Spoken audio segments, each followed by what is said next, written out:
உதகையில் நகர வியாபாரிகளுடன் அதிமுக பொதுச் செயலாளர் எடப்பாடி பழனிசாமி ஆலோசனை மேற்கொண்டார். கூட்டத்தில் பேசிய வியாபாரிகள் நீலகிரியில் தேயிலைக்கு நிரந்தர விலை வேண்டும் என்றும், சுற்றுலா பயணிகளை நம்பி வாழ்ந்து வரும் வியாபாரிகள் இ-பாஸ் நடைமுறையால் கடுமையாக பாதிக்கப்பட்டுள்ளதாகவும் தெரிவித்தனர். முன்னதாக உதகையில் எடப்பாடி பழனிசாமி பரப்புரைக்காக தொண்டர்கள் திரண்டிருந்த நிலையில் அவ்வழியே ஆம்புலன்ஸ் வந்தது. அதிமுக கூட்டத்தை அறிந்து ஓட்டுநர் ஆம்புலன்ஸை வேறு வழியே திருப்பிச் சென்றார். ஜிஎஸ்டி வரி குறைக்கப்பட்டும் ஆவின் பால் விலையை குறைக்காதது ஏன் என பாஜக மூத்த நிர்வாகி தமிழிசை கேள்வி எழுப்பியுள்ளார். சென்னையில் உள்ள ஆவின் பாலகத்தை ஆய்வு செய்த பின் செய்தியாளர்களுக்கு பேட்டி அளித்த அவர் பழைய ஸ்டாக்காக இருந்தாலும் அதன் விலையும் குறைக்கப்பட வேண்டும் என்று கூறினார். ஜிஎஸ்டி மூலமாக மரியாதைக்குரிய பாரத பிரதமர் குறைக்கிறார். அதனாலதான் ஏன் இது நடைமுறைக்கு வரல, இதுல நிர்வாகம் பிரச்சனை இருக்குதா என்பதை அவர்கள் தெளிவுபடுத்த வேண்டும். அது மட்டுமல்ல, நெய் மட்டும் இல்ல, எல்லா பொருட்களோட விலையும் குறைய வேண்டும். நடிகர் சூர்யாவின் தனி பாதுகாவலரிடம் 42 லட்சம் ரூபாய் மோசடி செய்த வழக்கில் சூர்யா வீட்டில் பணியாற்றிய பெண் உட்பட 4 பேர் கைது செய்யப்பட்டனர். தனி பாதுகாவலரான அந்தோனி ஜார்ஜ் குறைந்த விலைக்கு தங்கம் வழங்குவதாக கூறி பணம் பெற்று மோசடி செய்ததாக சுலோக்சனா மீது புகார் அளித்தார். விசாரணையில் அவர் பலரிடம் மோசடி செய்தது தெரியவந்த நிலையில் சுலோக்சனா, அவரது சகோதரி விஜயலட்சுமி, மகன்கள் பாலாஜி, பாஸ்கர் ஆகிய 4 பேரை காவல்துறையினர் கைது செய்து விசாரணை நடத்தி வருகின்றனர். தருமபுரி மாவட்டம் அரூர் சுற்றுவட்டார பகுதிகளில் இரவில் மழை பெய்து வருவதால் குளிர்ந்த சீதோஷ்ண நிலைக்கு பச்சோந்திகள் சாலையில் உலாவுகின்றன. கொளகம்பட்டியில் வனத்தையொட்டிய பகுதியில் பச்சோந்திகள் ஸ்லோ மோஷனில் சாலையை கடந்து செல்வதை வாகன ஓட்டிகள் ஆர்வமுடன் கண்டு வியக்கின்றனர். தூத்துக்குடி மாவட்ட ஆட்சியர் அலுவலகத்துக்கு விவசாயிகள் காட்டுப்பன்றி குட்டியுடன் வருகை தந்ததால் பரபரப்பு ஏற்பட்டது. காட்டுப்பன்றிகள் தொல்லை காரணமாக பயிர் சேதத்தால் விவசாயிகள் நஷ்டத்தை எதிர்கொள்வதாக கூறப்படுகிறது. இந்நிலையில் எட்டயபுரம் அருகே 15க்கும் மேற்பட்ட காட்டுப்பன்றிகள் பயிர்களை சேதப்படுத்தியதைக் கண்டு அவற்றை விரட்டிய விவசாயிகள் ஒரு பன்றிக்குட்டியை பிடித்தனர். இந்நிலையில் அதனை ஆட்சியர் அலுவலகத்துக்கு கொண்டு வந்து காட்டுப்பன்றி தொல்லை குறித்து புகார் அளிக்க முயன்ற நிலையில் காவல்துறையினர் தடுத்து நிறுத்தினர்.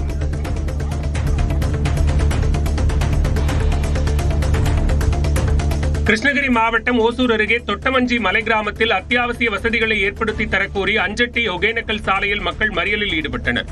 பொன்னேபுரம், சித்தப்பனூர், சிக்கமஞ்சி என 20க்கும் மேற்பட்ட கிராமங்களில் சுமார் 5000க்கும் மேற்பட்டோர் வசிக்கின்றனர். இவர்களுக்கு போதுமான சாலை வசதி, சுகாதார நிலையம், மின்சாரம் உள்ளிட்ட எந்தவித அடிப்படை வசதியும் இல்லை. குண்டும் குழியுமான மலைச்சாலையில் வரும் பேருந்துகள் அடிக்கடி பழுதாகி நிற்பதால் மக்கள் கடும் அவதிக்குள்ளாகின்றனர்.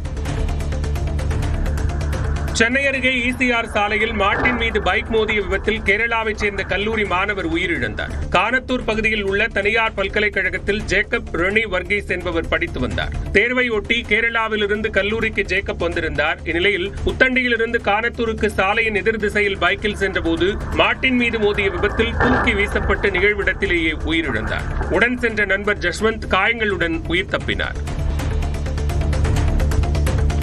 நெல்லை மாவட்டம் பேட்டை சத்யா நகரில் 1 மாதமாக குடிநீர் விநியோகம் செய்யப்படாததை கண்டித்து குடிசை மாற்று வாரியத்தில் பொதுமக்கள் உள்ளிருப்பு போராட்டத்தில் ஈடுபட்டனர். குடிசை மாற்று வாரியம் மூலமாக கட்டப்பட்ட அடுக்குமாடி குடியிருப்பில் 432 வீடுகள் உள்ளன.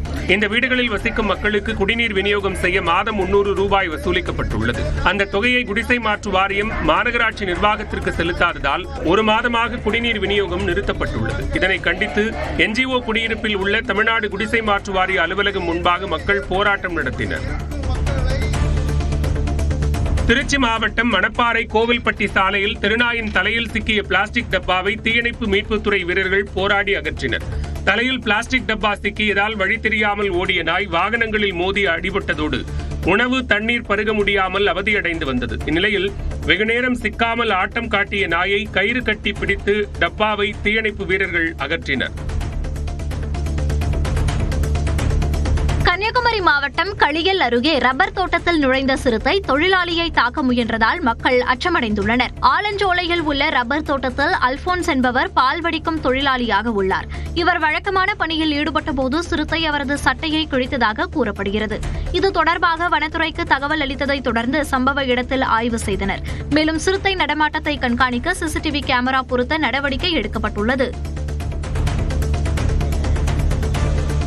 சென்னையில் தலைமைச் செயலக கேண்டீன் உள்ளிட்ட 3 இடங்களுக்கு வெடிகுண்டு மிரட்டல் விடுக்கப்பட்ட சம்பவம் பரபரப்பை ஏற்படுத்தியுள்ளது. சென்னை காவல் ஆணையர் அலுவலகத்திற்கு மின்னஞ்சல் அனுப்பிய மர்ம நபர் நந்தம்பாக்கத்தில் உள்ள வர்த்தக மையம், கிண்டியில் உள்ள ராணுவ பயிற்சி மையம், தலைமைச் செயலகத்தில் உள்ள கேண்டீன் உட்பட 3 இடங்களில் வெடிகுண்டு வைத்திருப்பதாக கூறியுள்ளார். சென்னையில் ஒரே வாரத்தில் மட்டும் 8 இடங்களுக்கு வெடிகுண்டு மிரட்டல் விடுக்கப்பட்டதால் மிரட்டல் விடுத்த மர்ம நபர் குறித்து சைபர் கிரைம் காவலர்கள் விசாரணை நடத்தி வருகின்றனர். புதுச்சேரியில் சாலை விரிவாக்க பணிக்கு இடம் வழங்கிய மக்களுக்கு மாற்று இடம் வழங்க கோரி திமுக எம்எல்ஏ சம்பத் தலைமையில் உண்ணாவிரத போராட்டம் நடைபெற்றது. முதலியார்பேட்டை தொகுதிக்கு உட்பட்ட பகுதியில் உள்ள வேல்ராம்பட்டு ஏரிக்கரை சாலை விரிவாக்க பணிக்காக இடம் வழங்கிய மக்களுக்கு இதுவரை மாற்று இடம் வழங்கப்படவில்லை. இதனை கண்டித்தும் இதேபோன்று ஜெயமூர்த்தி ராஜா நகர் பெரிய வாய்க்கால் வீதியில் 40 ஆண்டுகளாக வசிக்கும் பொருளாதாரத்தில் பின்தங்கிய மக்களுக்கு மாற்று இடம் வழங்க கோரியும் மரப்பாலம் சந்திப்பில் 100க்கும் மேற்பட்டோர் உண்ணாவிரத போராட்டத்தில் ஈடுபட்டனர். நாகை அருகே கீழையூர் தையாந்தோப்பு சாலையில் தற்காலிகமாக அமைக்கப்படுவதாக கூறி 4 ஆண்டுகளாக செயல்பட்டு வரும் டாஸ்மாக் கடை மற்றும் பாரை அகற்றக் கோரி வட்டாட்சியர் தலைமையில் நடைபெற்ற பேச்சுவார்த்தையை கிராம மக்கள் புறக்கணித்தனர். மேலும் டாஸ்மாக் கடையை விரைந்து அகற்ற நடவடிக்கை எடுக்க தவறினால் தீக்குளிப்போம் என்றும் அதிருப்தியை வெளிப்படுத்தினர். ஒரு ஊருக்காக 2 உயிர் போக கூட தயங்குறோம். நான் பெட்ரோல் ஊற்றி கொடுத்துருவேன்.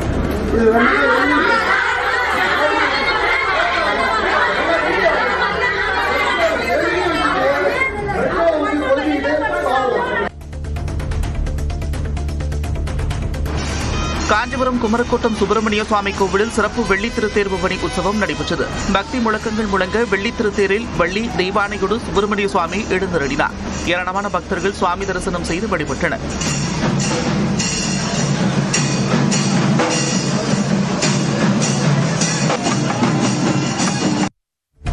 அமெரிக்க டாலருக்கு நிகரான இந்திய ரூபாயின் மதிப்பு வரலாறு காணாத வீழ்ச்சியடைந்துள்ளது. அமெரிக்காவில் H-1B விசா கட்டணம் பல மடங்கு உயர்த்தப்பட்டிருப்பது இந்திய ஐடி நிறுவனங்களையும் ஊழியர்களையும் நேரடியாக பாதிப்புக்கு உள்ளாக்கியுள்ளது. இதன் எதிரொலியாக இந்திய பங்குச்சந்தைகளில் ஐடி நிறுவனங்களின் பங்குகள் கடும் சரிவை கண்டுள்ளன. இதேபோன்று அமெரிக்க டாலருக்கு நிகரான இந்திய ரூபாயின் மதிப்பு இதுவரை இல்லாத அளவுக்கு 88 ரூபாய் 76 காசுகளாக சரிந்துள்ளது.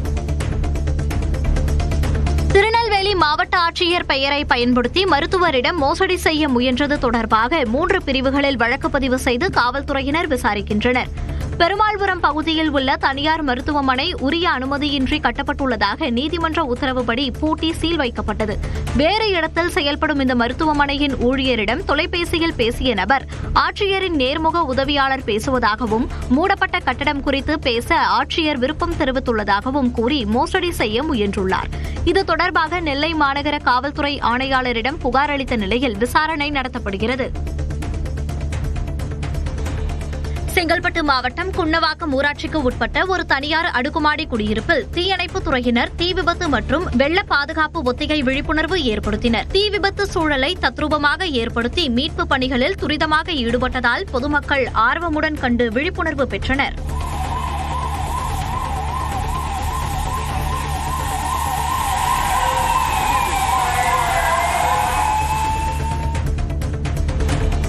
மழைநீர் வடிகால்கள் அமைக்க சாலைகளில் பள்ளம் தோண்ட உரிய பாதுகாப்பு சட்ட விதிகள் பின்பற்றப்படவில்லை என்றால் காவல்துறையிடம் புகார் அளிக்கலாம் என சென்னை உயர்நீதிமன்றம் அறிவுறுத்தியுள்ளது. மழைநீர் வடிகால் பள்ளங்களில் விழுந்து உயிரிழந்தவர்களின் குடும்பங்களுக்கு உரிய இழப்பீடு வழங்க உத்தரவிடக் கோரிய மனு தலைமை நீதிபதி ஸ்ரீவத்சவா மற்றும் நீதிபதி அருள்முருகன் அமர்வில் விசாரணைக்கு வந்தது. அப்போது இறந்தவர்களின் விவரங்கள் இல்லாமல் பொத்தாம் பொதுவாக மனு தாக்கல் செய்யப்பட்டுள்ளதாக கூறி வழக்கை முடித்து வைத்தனர். திருப்பூர் மாவட்டம் அவிநாசியில் ஓய்வு பெற்ற மின்வாரிய பெண் ஊழியரிடம் 3 சவரன் தங்கச்சங்கிலியை பறித்து சென்ற 2 கைது செய்யப்பட்டனர். தங்கம் என்ற அந்த பெண்ணிடம் கடந்த 4ஆம் தேதி நடந்த வழிப்பறி தொடர்பாக ஆந்திராவுக்கு சென்ற காவல்துறையினர் விசாரணை மேற்கொண்டனர். அப்போது அங்கே பதுங்கியிருந்த திண்டுக்கல் மாவட்டம் செம்பட்டியைச் சேர்ந்த 2 இளைஞர்கள் கைது செய்யப்பட்டனர். திருட்டிற்கு பயன்படுத்திய பைக்கும் பறிமுதல் செய்யப்பட்டது. சிவகங்கை மாவட்டம் சிங்கம்புணரியில் கொள்முதல் நிலையத்தில் தேங்காய் பருப்புகளை மூட்டை மூட்டையாக திருடிய முன்னாள் பணியாளர் கைது செய்யப்பட்டார். சின்னையா என்ற அந்த நபர் 2 வருடங்களுக்கு முன்பு வேலையை விட்டு நிறுத்தப்பட்ட நிலையில் அவ்வப்போது வந்து செல்வது வாடிக்கையாக இருந்து வந்துள்ளது. இதனிடையே கடந்த பல மாதங்களாக தேங்காய் பருப்பு மூட்டை மாயமாவது தெரியவந்துள்ளது. இதனையடுத்து சிசிடிவியில் ஆய்வு செய்தபோது சின்னையா தொடர்ச்சியாக திருட்டு சம்பவங்களில் ஈடுபட்டது தெரியவந்தது. கன்னியாகுமரி மாவட்டம் கருங்கல் அருகே திக்கண்ணங்கோடு புதுக்கடை சாலையின் நடுவே கட்டப்பட்டு வரும் புதிய பாலத்தின் பணிகள் தரமற்ற முறையில் நடைபெறுவதாக குற்றச்சாட்டு எழுந்துள்ளது. பாலப்பணிக்காக தோண்டப்பட்ட பள்ளத்தில் குளம்போல் தேங்கியிருந்த தண்ணீரில் கான்கிரீட் கலவையை கொட்டி பணி மேற்கொள்ளப்பட்டது அப்பகுதி மக்களிடையே அதிருப்தியை ஏற்படுத்தியது.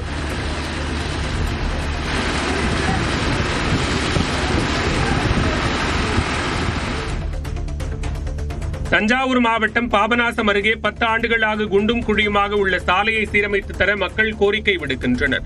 எருமைப்பட்டி சோழங்கநத்தம் கிராமத்தில் வசிக்கும் 1000க்கும் மேற்பட்டோர் தினமும் அத்தியாவசிய தேவைகளுக்கு பயன்படுத்தும் சாலை மிகவும் மோசமான நிலையில் உள்ளது. மழைக்காலங்களில் இந்த சாலையில் தண்ணீர் தேங்கி சேரும் சகதியுமாக காட்சியளிக்கிறது. இதனால் வழியாக செல்லும் வாகன ஓட்டிகள் விபத்தில் சிக்கும் நிலை உள்ளது. எனவே இந்த சாலையை விரைவில் சீரமைக்க அதிகாரிகள் நடவடிக்கை எடுக்க வேண்டும் என்று மக்கள் கோரிக்கை விடுத்துள்ளனர்.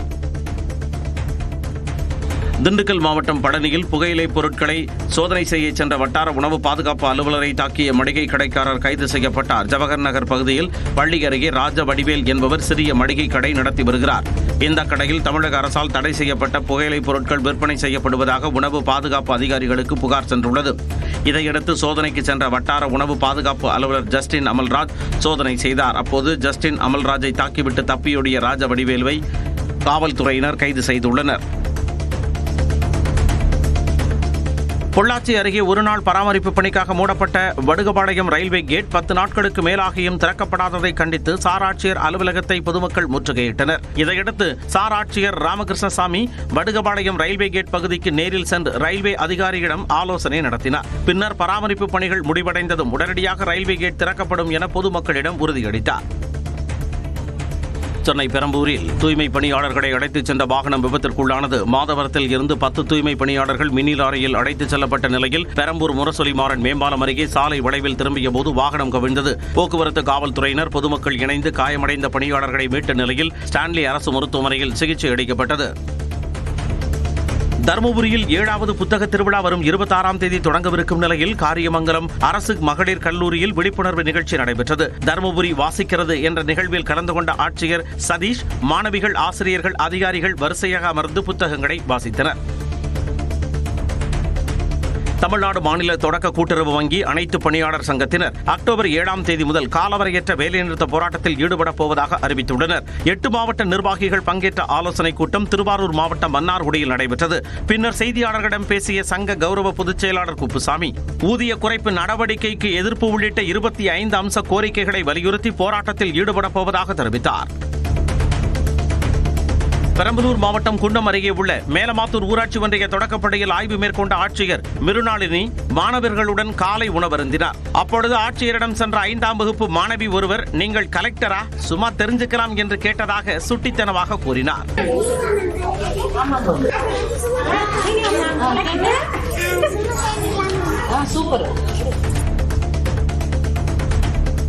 மாணவர் சேர்க்கை தொடர்பாக தனியார் மருத்துவக் கல்லூரி டீன்களுக்கு மருத்துவ கல்வி மற்றும் ஆராய்ச்சி இயக்குநரகம் எச்சரிக்கை விடுத்துள்ளது. அரசு கலந்தாய்வு மூலம் தனியார் மருத்துவக் கல்லூரிகளில் சேர வரும் மாணவர்களிடம் அரசு நிர்ணயித்த கட்டணத்தை விட கூடுதல் கட்டணத்தை வசூலித்தால் நடவடிக்கை எடுக்கப்படும் என்று அறிவுறுத்தப்பட்டுள்ளது. அனைத்து தனியார் கல்வி நிறுவனங்களும் நீதிமன்ற தீர்ப்புக்கு கட்டுப்பட வேண்டும் என்றும், மாணவர்களை மிரட்டி அடாவடியாக கூடுதல் தொகை வசூலிக்க நினைத்தால் அந்த கல்லூரியின் அங்கீகாரம் ரத்து செய்யப்படும் என்றும் தெரிவிக்கப்பட்டுள்ளது.